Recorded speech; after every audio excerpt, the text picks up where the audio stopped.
Hello, I am Jennifer Lynn Purcell, aka Ever-Tuning Butterfly, bringing to you Living with an Invisible Learning Challenge, where we will discuss the challenges and triumphs of those with NLD. I don't know if you're a new listener or not, but I would like to share with you where I get most of my articles for this podcast. I've recently learned about a nonprofit that I would really like to help. It's the NVLD Project. In addition to doing research on NVLD and working to get it back on the Diagnostic and Statistical Manual of Mental Disorders, that is the DSM, they provide support groups for those with NVLD. You can find the NVLD Project at www.nvld.org. All proceeds from this podcast and the ads will go towards the NVLD Project. I will include the link for this in the description of the podcast. Please go to livingwithnld.com to learn more about my podcast. Also, I would like to announce that I now have created a YouTube channel for this podcast. I will post the link for this in the description for you.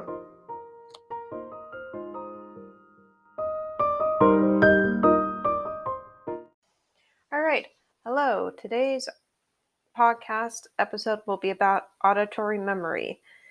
And the first article we are going to use is from the NVLD Project, and it is by Megan, and she talks about her auditory gift in NVLD and embracing my sixth sense, auditory memory.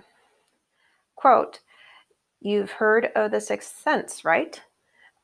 I'd like to think of my NVLD as giving me a similar sense, the gift of auditory memory. I'm not sure when I discovered my auditory gift, perhaps when I was sitting in my college lecture and listening to my professor recall all the important items that would be on the final exam. Or when I went to write my exam, I just closed my eyes and I could hear my professor's voice recite the same lecture over again. It was as if a live podcast was being replayed. I ended up getting an A on that exam, by the way." End quote. She is, quote, "a graduate of the Child and Youth Worker program from the Caribbean College and is pursuing a degree in disability studies at Ryan University along with a certificate in Aboriginal pieces of knowledge and experiences, and is a project social ambassador for the NVLD Project," end quote. So I can relate to Megan's feeling like her auditory memory is a sixth sense, and so natural because whenever I listen to songs that I know by heart, I can sing along to them effortlessly. The music I like to listen to is country music, mostly.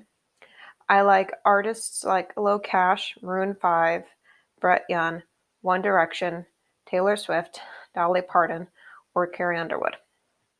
I think it's cool that the AirPod speaker we have at home knows I like country music because I can just say the title of a song and not who it's by, and Siri will play the right one. Cool, right? I would like to talk about the sounds that one may have in their memory in this episode. And I'm also going to talk about how the memory works for somebody who has NVLD in general. This may be different based on where you live, but for me, I know what a crying baby sounds like, a car siren, ambulance, fire truck siren, or police siren sounds like.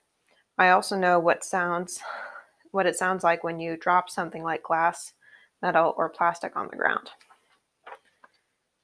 I will play some of the sounds in this episode so you can hear what the sound is like, because I think that would be a cool thing to have as a reference. You'll have those sounds at the end of the episode. Also, some of my favorite songs that you may want to try listening to are Somebody by Locash, 123 Mississippi by Brett Young, and The Climb by Miley Cirus. It may be hard for us to describe what our sixth sense is like to neurotypicals because they may not have that ability, so they may not understand what it's like to have it. My family is used to it because they have heard me and my brother go back and forth rehearsing lines from movies that we've seen a bunch of times. They've also are used to it because they've heard me sing along to my music effortlessly. I can also recall the conversations that I've had on the phone at work really well, and ever since I was diagnosed with NLD, they knew why I was good at doing those things. I think recalling conversations that I've had on the phone is actually a good thing, whether it's at work or personal conversations, because if you're trying to talk to somebody else about that conversation, then you don't really have to take that much detail of it down on paper or in your mind, because if you remember what is said to you, and then you can rely on that to relay the story to them or the conversation. So I think that's pretty cool. And here's an article titled Memory Problems and the Nonverbal Learning Disability Syndrome by Peter P.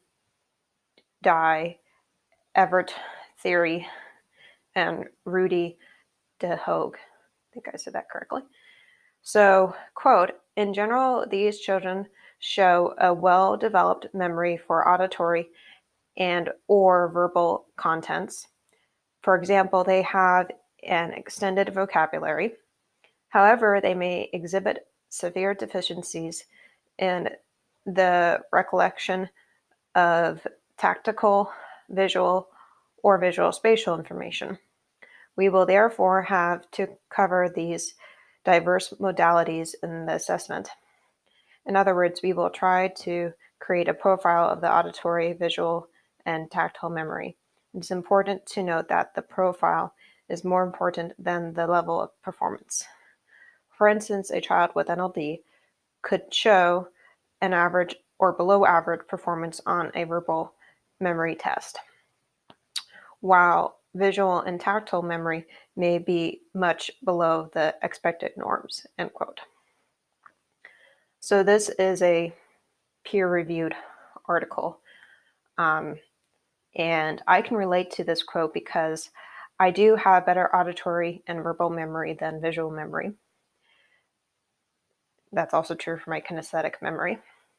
My tactile memory, which I believe has to do with the things you touch, is bad because I have problems remembering where I put important things. But if I ask someone in my family to help me find it by having them ask me questions, then that does help me find it.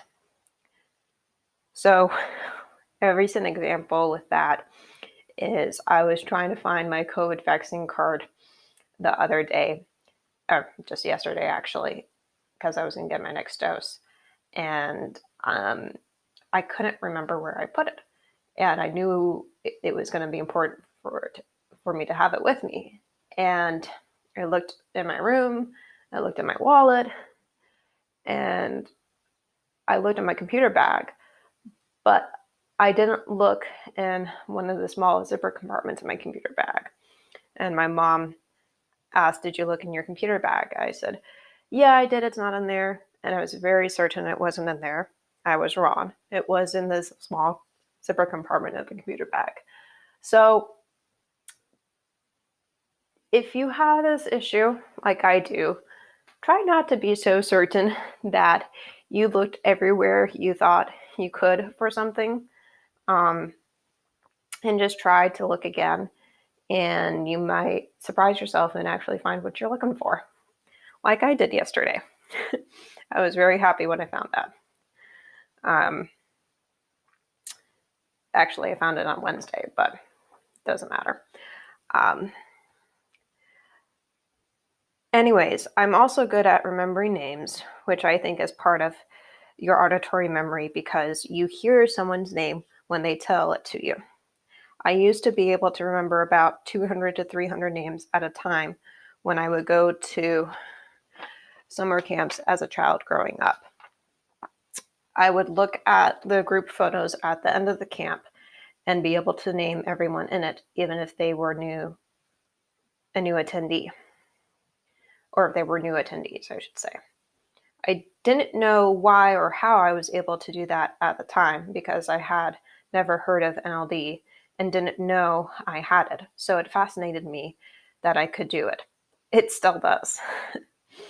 If you want to learn more about my memory, then please read my article on the NVLD project called Blessing in Disguise. I'll put the link for that to you in the podcast description. And I'll also put the links for the other articles in there, and the names of the songs I gave earlier in the episode. And so whether it's trying to remember things in your auditory memory and describe what it's like to neurotypical, I and other people with NLD still have issues with this today. As I wrap up, there are some things I would like to share with you. I do have a website for the podcast. It is called livingwithnld.com. I would love to have you go on that website and have me share with you your favorite auditory memory that you have. Please share to the level of comfortability that you have.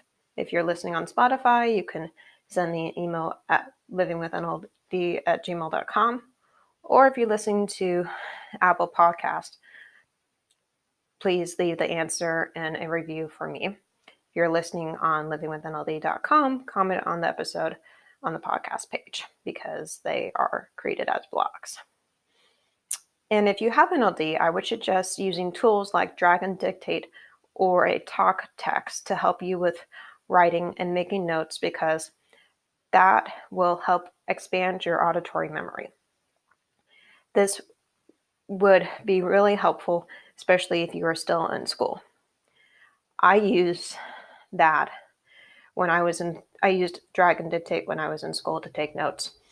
And sometimes I still use talk to speech or text to speech to write podcast scripts because sometimes when thoughts are flowing in my head, it's easier for me to use that rather than typing them. So just a little suggestion for you there. So I hope you enjoyed this episode, and I will talk to you next Friday. Bye.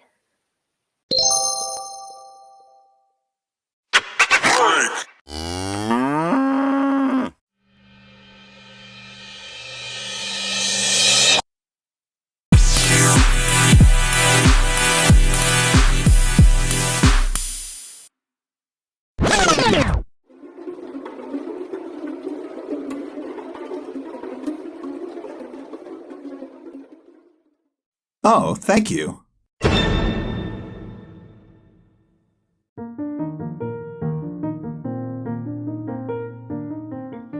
As I wrap up, there are some things I would like to share with you.